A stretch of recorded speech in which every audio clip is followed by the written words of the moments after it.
పెళ్ళైనా పండగైనా వేడుక ఏదైనా పట్టుచీరల ప్రత్యేక వేదిక వారాహి సిల్క్స్. సుమన్ టీవీ ప్రేక్షకులకు నమస్కారం. మే 1 నుంచి 15వ తారీఖు వరకు మిథున్ రాశి వారికి ఎలా ఉండబోతోంది ఈ వివరణ తెలియజేయడానికి ప్రస్తుతం మనతో పాటు ఉన్నారు సంకల్ప మందిర్ నిర్వాహకులు, ప్రముఖ జ్యోతిష్యులు బ్రహ్మశ్రీ నందిబట్ల శ్రీహరి శర్మ గురువు గారు. మాట్లాడదాం.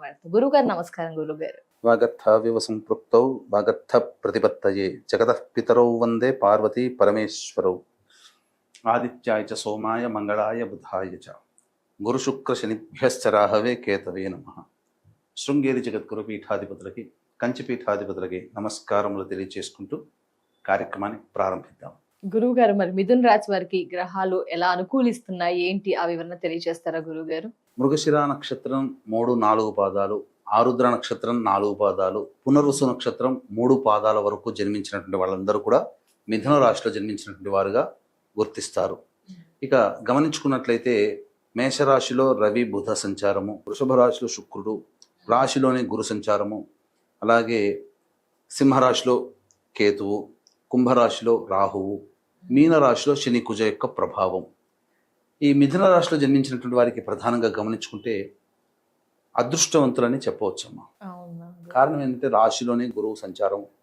అంటే ఇది కాస్త వ్యతిరేకమైన ఫలితాలను ఇస్తున్నప్పటికీ కూడా పనులలో ఆటంకాలు ఏవైతే ఉంటాయో అవన్నీ కూడాను తొలగించగలుగుతాడు. పెద్దల యొక్క సహాయ సహకారాలు అందుతాయి. అంతేకాకుండా ఇక్కడ ప్రధానంగా శుక్రుడు చాలా యోగకరుడుగా ఉన్నాడు.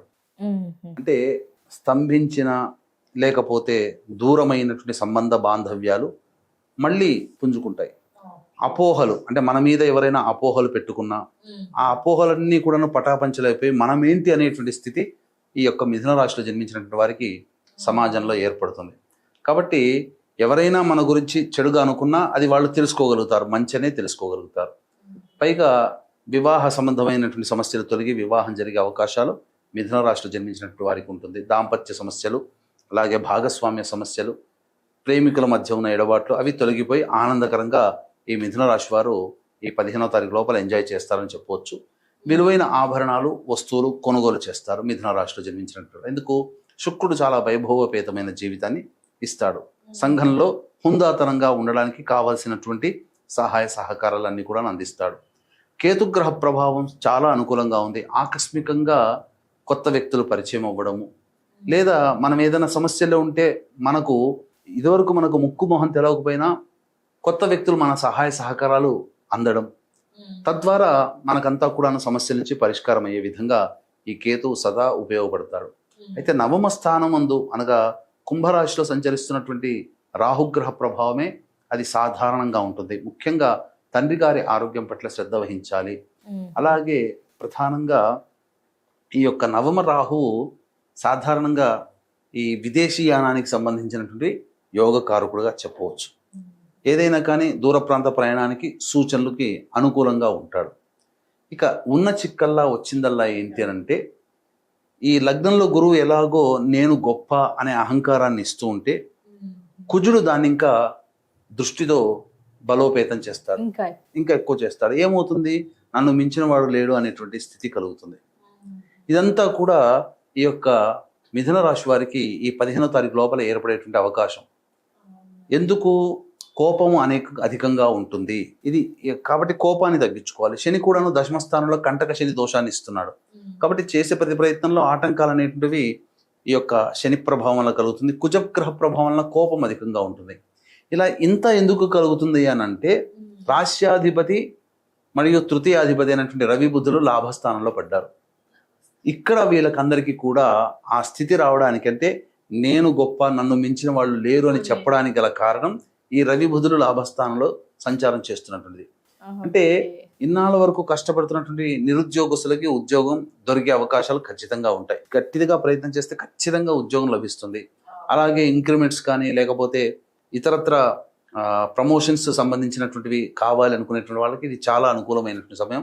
వేరే సంస్థల్లో ఉద్యోగాలు మారాలనుకున్నా కానీ ఇది చాలా అనుకూలంగా ఉంటుంది ఈ యొక్క రవి బుధుల యొక్క స్థితి వల్ల. అంతేకాకుండా బుద్ధి ఆలోచన కలగచేసే రాశినాథుడు ఇన్వెస్ట్మెంట్స్కి కూడా కారకుడైనటువంటి వాడు చక్కటి మేధస్సుతో ఇన్వెస్ట్మెంట్స్ చేసుకోవడం, తద్వారా వాళ్ళకి ధనాదాయం చాలా బాగా పెరుగుతుంది. అన్ని విధాలుగా ఈ యొక్క రవి బుధుడు చాలా అనుకూలిస్తాడు. గవర్నమెంట్ కాంట్రాక్ట్స్ చేసేటువంటి వాళ్ళకి బిల్స్ శాంక్షన్ అవ్వడం అన్ని విధాలుగా చక్కగా ఉంటుందమ్మా. ఏ తర్వాత ప్రధానంగా చూసుకుంటే గురువు, రాహువు, శని, కుజులు తప్ప మిగతా అన్ని గ్రహాలు అనుకూలంగా ఉంటున్నాయి. ఇంతకుముందు చెప్పుకున్నట్టుగా వివాహం కాని అబ్బాయిలకి అమ్మాయిలకి మిథున రాశిలో జన్మించినటువంటి వారికి వివాహాలు కుదురుతాయి. ముఖ్యంగా గృహ సంబంధమైనటువంటి సమస్యలు తీరుతాయి. అంటే ఏంటి, గురుగారు లోన్స్ కోసం ఎదురు చూసేటువంటి వ్యక్తులకి లోన్స్ శాంక్షన్ అవ్వడము ఇలాంటివి జరుగుతాయి. అలాగే సంతానం కోసం ఎదురు చూసే వ్యక్తులకి చక్కటి సంతాన ప్రాప్తి అనేటువంటిది కలుగుతుంది. అన్ని విధాలుగా ఆనందదాయకంగా ఉంటారు. అలాగే ముఖ్యంగా నూతన వాహన కొనుగోలు కానీ లేదా గృహంలో విలువైన వస్తువులు, ఆభరణాలు కొనుగోలు చేసే అవకాశాలు ఎక్కువగా గోచరం అవుతాయి. వాహన మార్పు అనేటువంటిది ఉంటుంది. అయితే ఎన్ని ఉన్నప్పటికీ కూడాను ప్రధానంగా దైవానుగ్రహం ఉంటే తప్ప అన్ని విధాలుగా వాళ్ళు ఇంకా అనుకున్న దాన్ని సాధించలేకపోతారు. కాబట్టి ఇటు దైవానుగ్రహం అందరికీ అందించాలనేటువంటి ఒక సదుద్దేశంతో మన పీఠం ఆధ్వర్యంలో సర్వదోష నివారణ పూజలు, హోమాలలో భాగంగా మే 1వ తారీఖు వైశాఖ పౌర్ణమి, మే 12వ తారీఖు హనుమత్ జయంతి సందర్భంగా ఈ యొక్క విద్య, వివాహ, ఉద్యోగ, దాంపత్య, అనారోగ్య సమస్యల నివారణకి మేష, మిథున, కర్కాటక, సింహ, కన్య, వృశ్చిక, ధనస్సు, కుంభ, మీన రాశుల్లో జన్మించిన వారికి శనిదోష నివారణ పూజల, హోమాలు జరిపించి శక్తిపాతం చేసినటువంటి కరుంగలి మాల ఇవ్వడం జరుగుతుంది. అలాగే ఇది కేవలం మొదటి 50 కస్టమర్లకు మాత్రమే రిజిస్ట్రేషన్ చేసుకోవడం జరుగుతుంది. ఇది చెప్పవచ్చు. అలాగే మీరు కొలిచేటువంటి మీ ఇష్టదైవము, మీ యొక్క కులదైవం సదా మిమ్మల్ని వెంట రక్షిస్తూ ఉండి మిమ్మల్ని విజయం పదం వైపు నడిపించాలని కోరుకుంటున్నామని చెప్పవచ్చు. గురుగారు, మరి ఈ మే 1 నుంచి 15 వరకు మిథున రాశి వారికి ఆదాయ, వ్యయ ఖర్చులు, మానసిక స్థితి ఎలా ఉండబోతోంది? పాటించాల్సిన పరిహారాలు ఏంటి గురుగారు? ఈ యొక్క మే 1, 2 తారీఖులో గనక చూసుకున్నట్లయితే ఆరోగ్యం పట్ల శ్రద్ధ వహించాలి. తలచినటువంటి పనులు ఆటంకాలతో ముగించే అవకాశం ఉంటుంది.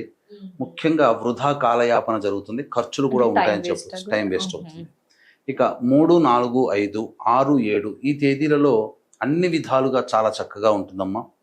రాణి బాకీలు వసూలవుతాయి. సంతోషంగా గడుపుతారు. కుటుంబ సభ్యులు, మిత్రులతో ఆనందంగా సమయాన్ని వెచ్చిస్తారని చెప్పవచ్చు. 8, 9, 10 తేదీలో కనుక చూసుకున్నట్లయితే ఖర్చులు అధికంగా ఉంటాయి. అనారోగ్యం చేసే అవకాశాలు ఉంటుంది. అలాగే మోకాళ్ళు, పాదాలలో సమస్యలు అధికంగా ఉంటాయి. ఇండైజేషన్ ఎక్కువగా ఉంటుంది. ఏ పని చేయాలన్నా మానసిక ప్రశాంతత ఉండదు. ఇక 11, 12 తేదీలో కనుక చూసుకుంటే సంతానం మూలకంగా విభేదాలు, ఖర్చులు, సమస్యలు పెరుగుతాయి. ఇక ప్రధానంగా ఈ 11, 12 తేదీలలో ఖర్చులు కూడా అధికంగా ఉంటాయి. అలాగే న్యాయ సంబంధమైన విషయాలు, ఆస్తుల సంబంధించిన విషయాల్లో కాస్త ఆలోచనలు ముందుకు సాగుతాయని చెప్పవచ్చు. ఇక 13, 14, 15 ఈ 3 రోజుల్లో అన్ని విధాలుగా సహాయ సహకారాలు ఉద్యోగపరంగా చక్కగా ఉండడం. నిరుద్యోగస్తులకైతే ఈ యొక్క 13, 14, 15 తేదీల్లో ఖచ్చితంగా ఏదైనా ఒక శుభవార్త వింటారు. చేస్తున్న ఉద్యోగ ప్రకారంగా ఇంక్రిమెంట్స్ లేదా మంచి చోటికి బదిలీ కావాలన్నా మంచి శుభవార్త మాత్రం చేస్తున్న ఉద్యోగంలో ఉన్న వాళ్ళకి వింటారు. అలాగే ఈ యొక్క సంబంధించినటువంటి వృత్తి వ్యాపారాల్లో ఉన్నటువంటి వాళ్ళకి అన్ని విధాలుగా సహాయ సహకారాలు, లాభసాటిగా వ్యాపారాలు సాగడం, ధనం చక్కగా అనుకున్న విధంగా చేతికి చిక్కడం లాంటివి జరుగుతాయని చెప్పవచ్చు. ఏం పరిహారాలు పాటించాలి గురుగారు మిథున రాశి వారు?